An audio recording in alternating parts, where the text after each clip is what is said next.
It's alright. Feels exclusive kutusinzira okuba ntukoereza gwe muna Uganda wakola kyama ate munange eya subscribing nobeera nga bigata ku mukutu gagadde oka wetusinzira okuba ntukoereza amawuli niyo comfort zone naona wosinzira okuba nga okakalabya emirimu gyo kale no ebisete bisinga ntero balabula nembagamba nti wano okaye nkufulira updated oba nne nkuletera biki ebitambula mu ggwanga la Uganda gatako n'ebitambulidde eweru eggwanga wabula ate mu kaseera kanonyiza kugamba nti obaka bwenkwetikidde osana nobeera nga ate obwakubudde nolaba nsonga ki ezatambulidde mu nsi y'omuwangalira na mukimi osinzira okubanga okola emirimu gyo. His Excellency Robert Kyagulanyi Ssentamu speed kwaddukira oyinza okugamba nti ayina avujjirira yate awonyinza n'okuba nkoze ensobi kangambe mazima nti waliwo avujjirira mu nsonga zatambuza oba mu nsonga zatambulirako okulaba nga ate ayagala okuba nga ateekawo enkyukakyuka mu ggwanga la Uganda okulaba nga 2026 abeera nga yatudde entebe mu ntebe. Kale nno ensonga zino bwe zitambula ku side eno zo zirimu amafuta ag'enjawulo oyinza okugamba nti gegali agamu y'omutukuvu ate munnange His Excellency Robert Kyagulanyi Ssentamu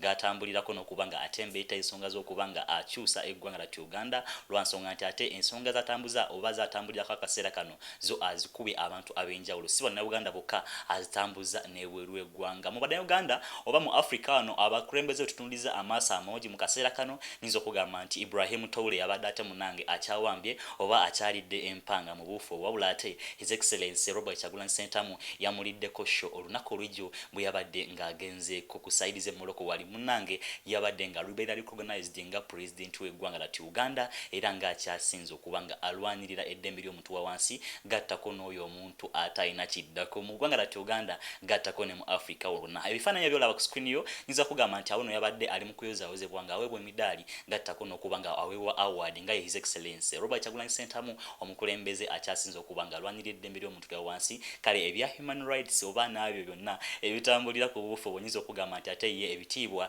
yabibuuse buva tewali ate munnange akyamukira mu nsonga zino nga n'omukulembeze gumbadde mubanga mukyasinza Ibrahim Toula ate ye munnange abadde nga yamukakkanyizaako mu ngeri emu oba endala. Kale no mbikwetikidde obeere nga obekkanya mu butuufu bwabyo nkujjukiza bujjukiza nti wakola kyamanyi gwe ya subscribing n'obeera nga bigata ku mukutu gaggadde wokka we tusinzira okuba nga tukuwa amawulire niyo comfort zone. Kale neyo video soka ogiliking ebe ng'etambudde buli mwasobola okuba nga ategeera nsonga ki ezatambulidde ku side y'enkyukakyuka ya ku side ya National Unity Platform ate muna His Excellency Robert Kyagulanyi Ssentamu yabadde e Morocco nga awerekeddwako Secretary General Louis Rubongoya nga bateesa ku nsonga ezigenda okuba nga zikyusa eggwanga la Uganda wabula ate mu ngeri gye yabadde awelokemiddwamu oba mu ngeri gye bamwaniriza oyinza okugamba nti babadde baaniriza obaani oba mugeragiranye ku Trump wabula ate ogenda kuba obiraba byabadde byanjawulo nnyo mu Shekashila Fudemba akugamba nti ate musaale nnyo mu kubanga jajja bolambo akusomera dduwa kitabo kitukuvu plan kyakwesa ale munawulamu n'abeera nga abuza mu nteko. Kale no gwe nalina ebyo ebyenjawulo beera nga mukonako ku namba y'essimu gy'olabye esembya 11 obulamu bujja kuba bubeera taratibu muzuri sana. Kale no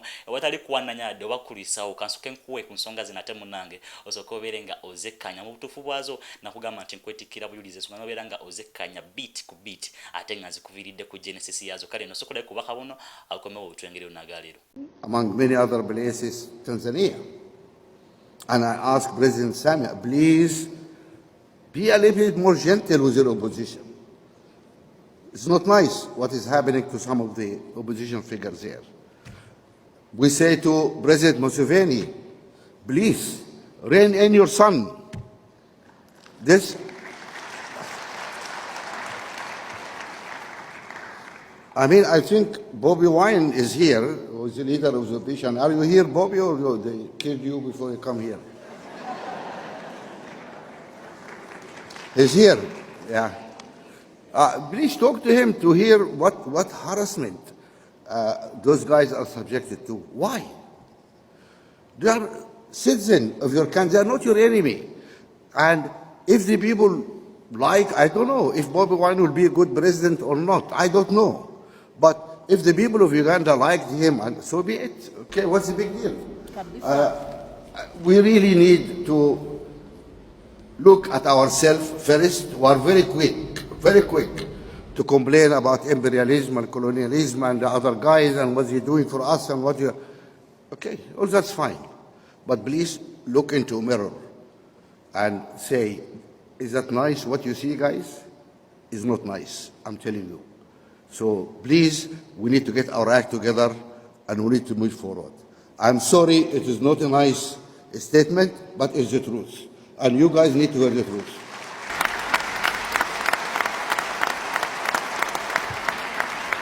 Thank you.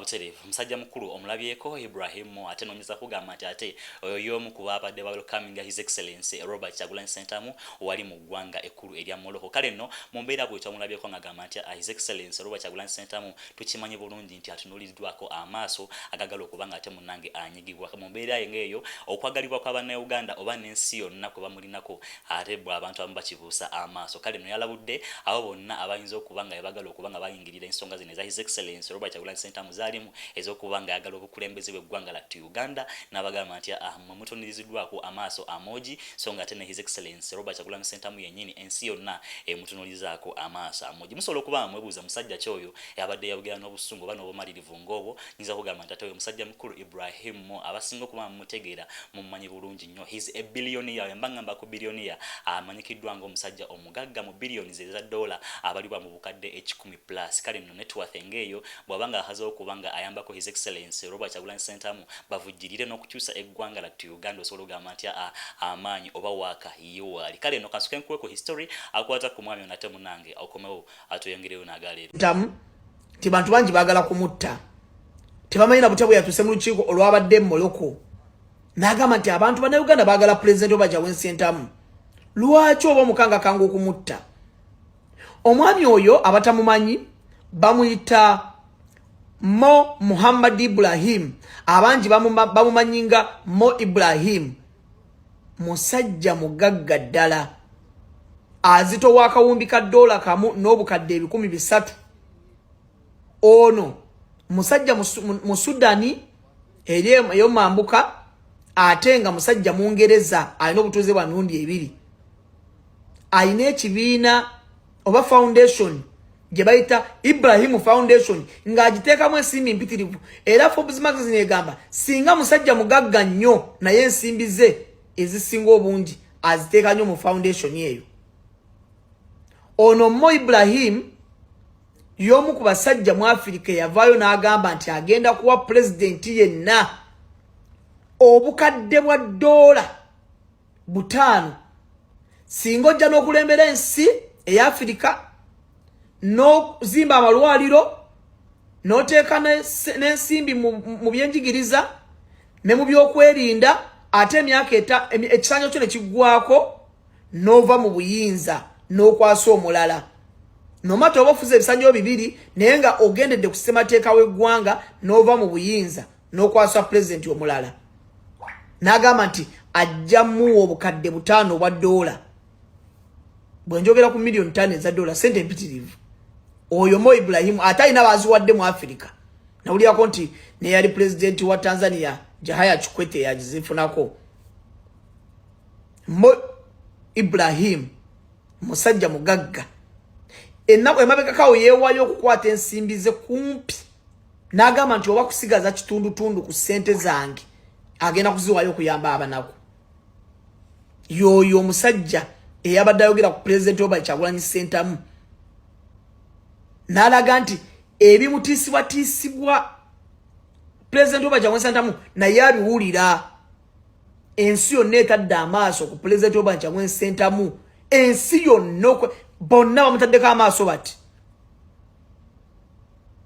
Nabagamba omusajja oyo President Robert Kyagulanyi Ssentamu bw'oba amumanyiira omanyi ebise bisinga ku kyalo k'okulidde abantu abakula nabo balina engeri gye bakuyisaamu amaaso. Naye atamumanyi akimanyi n'amumanyi akimanyi tosobola musemberera yadde omukwatako olugalo lubooti yadde okumwepankamu omuteeka mu kkomera wadde okumwepankamu okumukwata. Kati ate otwogera ku kyokutta kiri wathi kiri waggulu nnyo.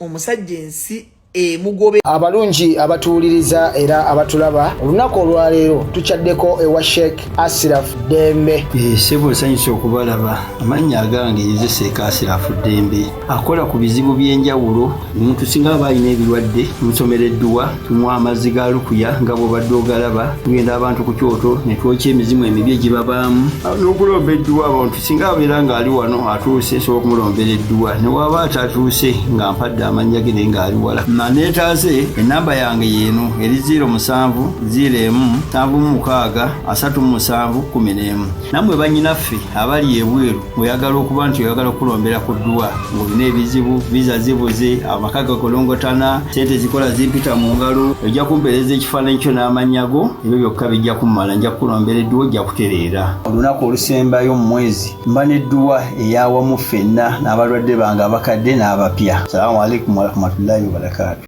Abutereevu musajja mukulu omuwulidde ng'akutemeratemera ensonga ate ezitambulira ku mwami oyo oba ne bwino gattako ne history yonna amutambulirako mu mbeera bwetyo. Omusajja mubede ate nga yeeweewo kuba ng'akyusa demokrasiya mu ggwanga lattu oba ne ku sseruka lwa Afirika wonna wonna kwegamba continent enamba yeeweewo kuba nga agivugirira mu mbeera bwetyo. Wabula ate nga nakugambye nti summit yabadde ya Afrika yonna kale ng'ate okuŋŋaanidde Morocco teyabadde omu yekka, babaddewo ab'enjawulo nga baliwo bonna okuba nga ensonga zino bazitembeeta mu ngeri emu oba endala. So nga ate nakugamba nti oba nkujjukiza bujjukiza nti 2026 akalulu kagenda okubanga kakyusa eggwanga lya Uganda kandi banga ate kaleeta enkyukakyuka ennene okuva ku side eri eya opposition lwansonga nti ate His Excellency Robert Kyagulanyi Ssentamu ensonga zo azitembeese mu nsonga eweesa ekitiibwa ku side y'abagala enkyukakyuka mu mbeera bwetyo. Kale nno ebyo byo bito bitambudde oba byatambudde ku side y'omukulembeze ng'agenzeeko waka eggwanga lya Uganda ate munne nabeera ng'asala ku booda okulaba ng'era atambuza ensonga ezo. Wabula ate mu byonna tewali amanyi nti yatuuseyo atya lwansonga nti yatuuseyo Mukabadi nga bwe yagamba nti alina obukodyo 13,000 wabula ate omukulu oli gwavuganya alina obukodyo 10 bwokka. Ensonga bwezityo bwe yazikwasaganyizza oba bwe yazivuze ate munnawo kubanga azoleka abazungu gattako nabo basaana okubanga oba basuubira okubanga bamuwa obuyambi okulaba nga akyusa n'okutambuza protest vote 2026. Ensonga tugamba abeere nga ate azitembeeta n'omutindo ogusinga okuba ogwa waggulu. Eyo yonna nga bikyagenda maaso mu ggwanga lya Uganda tribalism wo ate munenyiza okugamba nti yo ekyaliwo oba ekyatambula mu mbeera bwetyo. Kale nno bannaffe abanyankole bali abagambibwa okuba ate bamnaye balina basement bavuddeyo ne bagamba nti His Excellency Robert Kyagulanyi Ssentamu tusaba abeere ate munnange nga atwala eggwanga lino abeere nga alitulamu ate munaafuna obuyinza mu ddembe lwansonga nti ate singa wanaabawo omuntu omulala yenna anaaba atudde mu ntebe ajja kuba irisisa ate munnange bye bataalya kwegamba nga babagamba obanga babavunaana okuba abanankole n'okuba nga batulugunya abantu mu ligimu eri eyavaaho. Kale nno asikenkwe musajja mukulu ate munnange okomawo atuyongereyo n'agaaliro mwensonga egenda okuddibwamu nga bino ebintu biganya tuke mirembe nga bagenze mu buyeekera mugenda kwejjusa olunaku lwe mwakera ku makya ne mwagira mu 7 tolina bwonkakasa nti nze ngenda kusasula ebyestabba wobobbi lwetuva mu bukulembeze n'obulekera abasajja byabakama gyogenda otutuusa mwe byababakama mmwe njagala mugenda tuuka ekiseera nga mukaaba nga munoonya gye mwayita mirembe nga tekikyaliwo. Kifulaba ne kabaka yagambye teri bukulembeze busibwamu kitiibwa nga butwobola eddembe ly'obuntu. Tosobola kungamba nti obukulembeze bugenda kuwaamu ensa nga butwobola eddembe ly'obuntu butya. Butya mungamba amanyi nga gyawagawogera Museveni nga ngenda kusasula byesabba nga nange ndi bubi olw'okuba nyina ennyindo.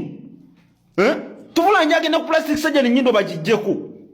Tumwine bwe munkakasa nammwe. Ensonga zo bozirabye kuwe batyo obusungu bwerera ate munnange bagezaho kubanga ate basembesa oyo yenna ali mu kubanga atanishinga ekifaananyi kyabwe mu ggwanga lya Uganda nga bagamba nti ate bo obanga balowozesa abantu okubanga bo abantu ababi ate munnange banyigiriza omuntu wa wansi nga balaga nti bo bali favored oba bali privileged ate n'okuba nga basinga kwabo abali mu mbeera enyigirizibwa. Kale nno obusungu bwerere His Excellency Robert Kyagulanyi Ssentamu ensonga zino abadde nga azitembeeta nnyo era ng'agamba nti tetulina kubanga twesosola mu mawanga oba temulina kubanga mulwana mu mbeera ey'okugamba nti bano banankole bano banalwanda wabaganda wabula ate ensonga zo nga zitatambula bwezityo obusungu bungi abantu bebolekeza ku side eyo be banankole abatulugunya abaganda mu mbeera bwetyo. Kale n'ensonga zonna ojja kuba ozitegera nakugamba nti wano mukawe kwetikira obujulizi n'obeera nga okyazitembeeta oba nga ozitegeerako mu nsonga bwetyo. Kale nno nga biri nti ate ebyaliro byabaddemu demokrasi ensonga zenna kwetikidde munnange zisinga kuba nga zitambulira ku bulamu bw'omuntu wa bulijjo oba n'oyo yenna ayagala okuba nga afuna obwerufu mu nsonga okusinziira bwe zitambula mu ggwanga lya Uganda. Mwami avuddeyo n'abeera nga agamba nti ate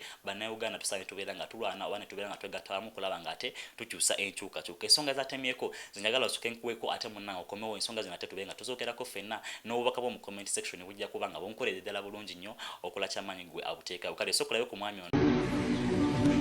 Our daughters, our sisters are sleeping with men because of 50,000. A plate of food. Data of 5,000. Your sister.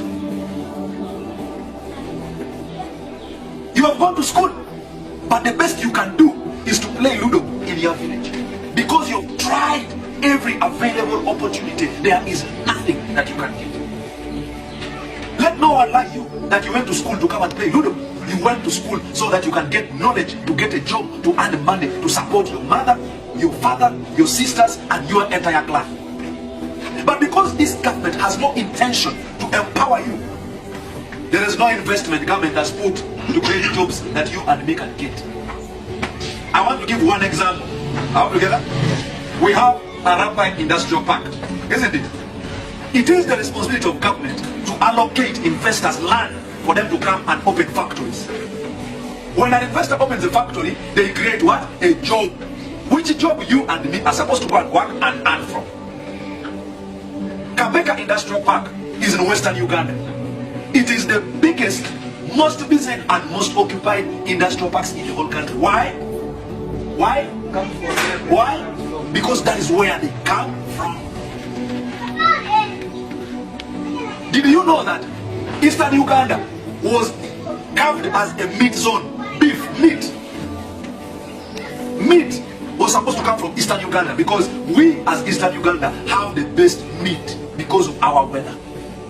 But if you went and researched properly, in Western Uganda, where it was gazetted as a milk zone, there is what we call the Dairy Corporation Authority. See, in Eastern Uganda, the meat authority is not there. There is no structure to manage our meat. There is no sure market for our meat. There is no processing plant for our meat. There is nothing government is putting to make sure that your cow is sold when it has value to give you more money. But they fight every day to make sure that the milk from Western Uganda goes to Kenya, goes to Mozambique, goes to South Africa. Because they are looking for how to empower their farmers. In Western Uganda, a farmer, has a TX, has a rental, has his children are going to Makerere. All over, from where? Milk. They even sell cow now. You can imagine. Out of what? Milk. They are able to get money. Milk and the meat, which one has more value? Which one has more money? So are you poor? It is intentional. The reason as to why we have Soroti meat packers in Soroti, in Iteso, in Eastern Uganda is because there was no other part in this country that could feed that meat packers. This message I will keep sharing with you every day, so that you understand that people power is not because Bobi Wine said I want to be president. It's because he was tired of the problems within Uganda. He said, no, this cannot continue. When he stood up to speak, we looked at the problems in Uganda and the problems in Teso. They looked the same. We said, this man with us, we are the same. That is why we didn't join because he's the best. We joined because he reflects what we go through every day. It's our own level. How do they, colleagues?